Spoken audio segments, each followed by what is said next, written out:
Assalamu alaikum wa rahmatullahi wa barakatuh. Hadith de Jibril, rapporté par Umar ibn al-Khattab dans Sahih Muslim.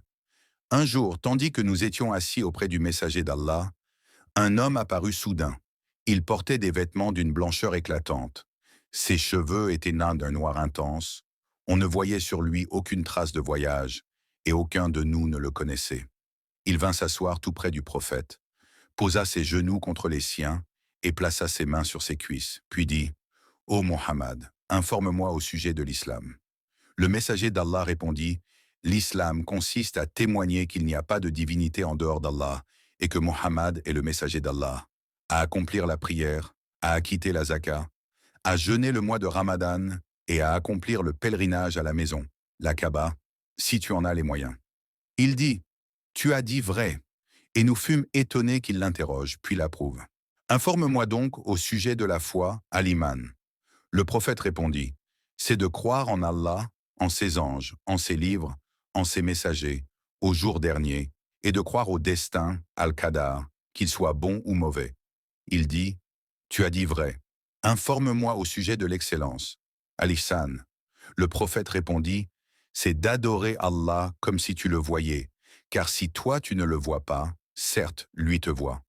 Informe-moi au sujet de l'heure, la fin du monde. » Le prophète répondit, « Celui qui est interrogé n'en sait pas plus que celui qui interroge.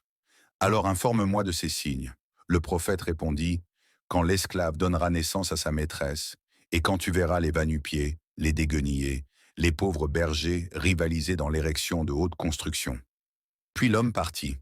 Je restai un moment, puis le prophète me dit, « Ô Umar, sais-tu qui était celui qui posait ces questions ?» Je répondis, « Allah et son messager savent le mieux. » Il dit, « C'était Jibril, Gabriel. Il est venu vous enseigner votre religion. » Leçon tirée du hadith de Jibril 1. L'importance de l'éducation religieuse. L'ange Jibril est venu enseigner la religion sous forme de questions-réponses. C'est une méthode pédagogique efficace.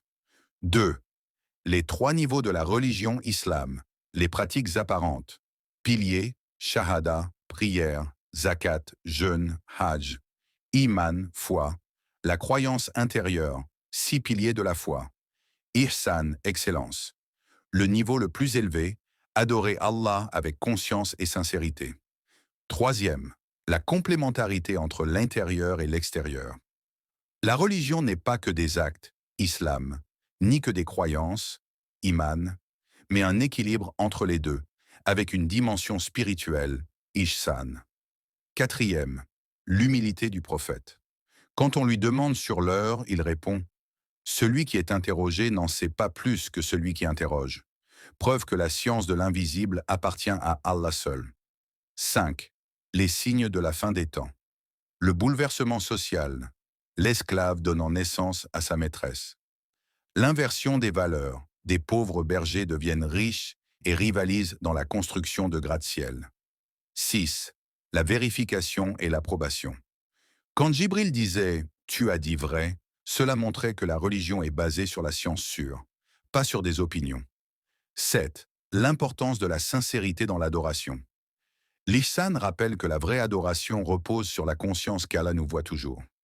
8. L'enseignement progressif.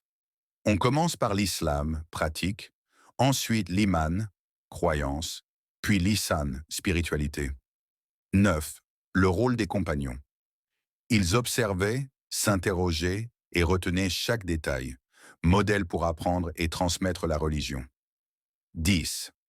Résumé de la religion en un seul hadith.